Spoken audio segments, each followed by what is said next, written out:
शारदा घोटाले में आरोपी निलंबित तृणमूल सांसद कुणाल घोष की, जिन्होंने, आपको याद होगा, खुदकुशी की धमकी दी थी कोर्ट में, जेल में खुदकुशी की कोशिश की उन्होंने।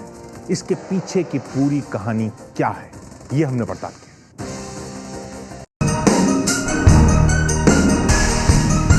गरीबों की मदद की खातिर मां शारदा के सिद्धांतों पर चलने के उद्देश्य से पश्चिम बंगाल में चिट फंड कंपनी बनी थी शारदा। 2 का 4, 4 का 8 करने का सपना दिखाकर गरीब और साधारण लोगों से शारदा ने वसूले करीब 4000 करोड़ रुपए। कंपनी तो कुछ ही साल में अरबों खरबों की हो गई, पर 17 लाख निवेशक कंगाल बन गए।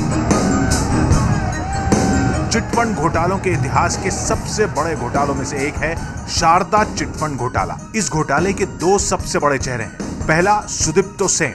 सुदीप्तो कंपनी का मालिक हुआ करता था। इस समय ये जेल में है और इसकी कंपनी दिवालिया बन चुकी है। घोटाले का दूसरा सबसे बड़ा चेहरा है राज्यसभा सांसद कुणाल घोष।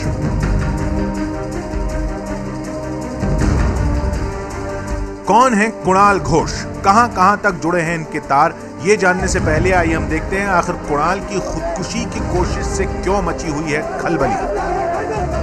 शारदा चिटफंड घोटाले में आरोपी तृणमूल कांग्रेस से निलंबित सांसद कुणाल घोष ने शुक्रवार को कोलकाता की प्रेसिडेंसी जेल में खुदकुशी की कोशिश की। खबर आई कि घोष ने 58 नींद की गोलियां खा ली। कुणाल ने 9 नवंबर को सीबीआई पर आरोप लगाते हुए ओपन कोर्ट में खुदकुशी की धमकी दी थी। घोष ने आरोप लगाया था कि कुछ बड़े लोगों को बचाने के लिए उन्हें फंसाया जा रहा है और असली मुजरिम अब भी खुले घूम रहे हैं, इसीलिए वो ज्यादा जीना नहीं चाहते। कुणाल घोष खुद अदालत में जाके कह रहे हैं कि हमारे लॉयर जो है वो लीगल बात करे, लेकिन हम राजनीति के बाद कुछ हम खुद करना चाहते हैं। और अदालत में वो बयान दिए हैं कि बहुत सारे लोग इन्वॉल्व हैं, बहुत सारे लोग पैसा लिए हैं। क्यों सीबीआई अभी तक उन लोगों के बारे में कोई कदम अभी तक नहीं उठाया और क्यों अभी तक एक्शन नहीं लिया गया है? तो कुणाल अभी एक विक्टिम स्टेटस, वो खुद अदालत में थ्रेटन किया था कि हम सुसाइड कर सकते हैं, और वही घटना घटी। कुणाल घोष आखिर क्यों खुदकुशी करना चाहते थे? खुदकुशी की धमकी के बाद भी जेल में रहते हुए कुणाल को नींद की 58 गोलियां कैसे मिल गईं? इस सवाल का जवाब ढूंढने में पुलिस जुटी है। करीब 1 दशक पहले ये शख्स कोलकाता के एक अखबार में रिपोर्टर हुआ करता था। अखबार की नौकरी से इतना पैसा तो नहीं मिलता था कि शान और शौकत से रहा जा सके, पर परिवार का गुजारा चल जाता था। कुणाल अपने अखबार के लिए राजनीतिक पार्टियों की बीट देखा करते थे और इसी से वो पश्चिम बंगाल के बड़े राजनीतिज्ञों के करीब आ गए। 2006-2007 में पश्चिम बंगाल की राजनीति में नंदीग्राम से लेकर माओवादी समस्या से जुड़ी घटनाओं तक काफी कुछ ऐसा हुआ जिसने पश्चिम बंगाल में परिवर्तन की बयार बहा दी। ये वो समय था जब ममता बनर्जी पश्चिम बंगाल में सीपीएम सरकार के खिलाफ राजनीतिक आंदोलन चला रही थी। कहा जाता है कि इसी दौरान कुणाल घोष टीएमसी प्रमुख के करीब आए। कुणाल घोष पत्रकार थे और कुणाल घोष के जो न्यूज़पेपर के जो मालिक और न्यूज़पेपर के जो चीफ एडिटर सब ममता बनर्जी के कॉज को सपोर्ट करके सीपीएम के खिलाफ, मतलब जो वहाँ जो मूवमेंट हो रहा था उसमें पार्टिसिपेट कर गए और उनमें इन्वॉल्व हो गए थे। तो उस समय Kunal was the main character, जो मेन एडिटर ऑफ ये प्रतिदिन न्यूज़पेपर का, जो उस समय ममता के जो एक्टिविटीज के साथ पॉलिटिकली आइडियोलॉजिकली कमिट किया और पावरफुल बन गए। कुणाल घोष ने शारदा समूह के मालिक सुदीप्तो सेन को मीडिया व्यवसाय में उतरने के लिए राजी कर लिया। फिर क्या था, एक के बाद एक करीब 13 मीडिया संस्थान के सीईओ बन गए कुणाल घोष। कुणाल की सैलरी 15 लाख रुपए महीना हो चुकी थी। 2011 में पश्चिम बंगाल में ममता बनर्जी की सरकार बनी। मुख्यमंत्री ममता बनर्जी ने चुनाव के बाद राज्य के जिन 5 पत्रकारों को राज्यसभा में भेजा, उनमें कुणाल घोष भी शामिल थे। इस हैसियत से उन्हें ममता बनर्जी के साथ परछाई की तरह घूमने का अवसर भी मिलता रहा।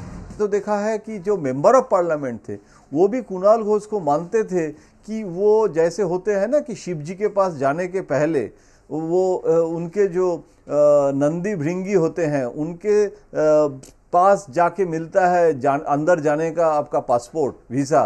तो कुणाल घोष उस समय ममता बनर्जी तक पहुंचने के लिए सबसे बड़ा एक सेतु, सबसे बड़ा एक रोड, एक रास्ता जहां से आप ममता बनर्जी तक पहुंच सकते थे, ये एक परसेप्शन था। तो Kunal Ghosh was very important character in Trinamool Congress that time. समूह के चैनलों में किसी न किसी बहाने कुणाल घोष अपना चेहरा बार बार दिखाते। एक सांसद और पत्रकार की हैसियत से अपने ही चैनल पर वो अपना इंटरव्यू देते। शारदा समूह के मीडिया हाउस की होर्डिंग्स में उनके बड़े बड़े कटआउट होते। चैनलों पर क्विज और अन्य मुद्दों पर बहस के दौरान भी कुणाल सक्रिय नजर आते। लेकिन 2013 के मार्च महीने में हजारों करोड़ के शारदा घोटाले का खुलासा होने के बाद से ही कुणाल नायक से खलनायक बन गए। कुणाल घोष के खिलाफ जो एफआईआर हुआ था और कुणाल घोष के बारे में जो शिकायत पुलिस ने दर्ज किए थे, वो है कि शारदा का जो पैसा, शारदा का जो मतलब आम जनता से जो पैसा शारदा चिट फंड जो कलेक्ट किया था, और वो पैसा शारदा ने वो आम जनता को वापस नहीं किया, लेकिन डिफरेंट मीडिया के चैनल, मीडिया के डिफरेंट न्यूज़पेपर और बहुत सारे सामाजिक प्रोजेक्ट में इन्वेस्ट किया था। ये जो एक्टिविटीज़ है उसमें कुणाल घोष इन्वॉल्व थे। और शारदा समूह के दिवालिया होने से पहले शारदा समूह के मालिक सुदीप्त सेन ने सीबीआई को तृणमूल सांसद कुणाल घोष के खिलाफ गंभीर आरोपों के साथ एक चिट्ठी लिखी। सेन ने लिखा कि उन्होंने कई नेताओं को भारी रकम दी है। इसके बाद तो शारदा के साथ कुणाल घोष की कामयाबी का किला भी ढहता चला गया। कुणाल घोष शारदा चिटफंड घोटाले में मुख्य आरोपी हैं। सीबीआई उनके खिलाफ अक्टूबर 2014 में चार्जशीट भी पेश कर चुकी है। प्रवर्तन निदेशालय इस मामले में अब तक लगभग 250 करोड़ रुपए की संपत्ति जब्त कर चुका है और आने वाले एक पखवाड़े के दौरान लगभग 100 करोड़ रुपए की संपत्ति जब्त करने की तैयारी चल रही है। वहीं दूसरी तरफ सीबीआई इस मामले में बड़े और प्रभावशाली लोगों से पूछताछ करने की तैयारी कर रही है। ये बड़ी खबर जिस वजह से ममता सरकार खुद ममता बनर्जी पर सवाल उठ रहे हैं।